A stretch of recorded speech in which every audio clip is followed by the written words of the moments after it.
রাধে রাধে। সকালে ভালো আছেন?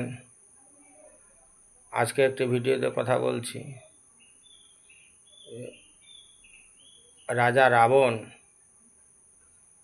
তিনি খুব উগ্র।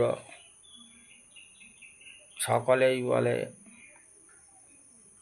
শাস্ত্র অনুযায়ী প্রমাণ পাওয়া যায়, রাজা রাবণ সমস্ত দেবতাকে বেঁধে রেখেছিল এবং দেবতাগণের উপরে অত্যাচার, মানুষের উপরে অত্যাচার। রাজা রাবণ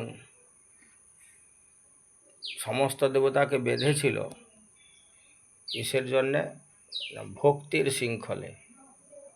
তার এত প্রগাঢ় ভক্তি, সেই ভক্তির জোরে সমস্ত দেবতাকে বেঁধেছিলেন। আর তিনি সকলে বলেন 20 হাত 10 মাথা। 10 জন জ্ঞানী লোক যে কথা বলতে পারতেন, রাবণ সেই কথা করতেন।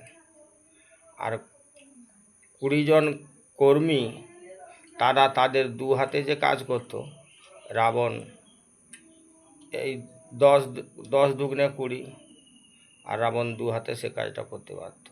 রাধে রাধে।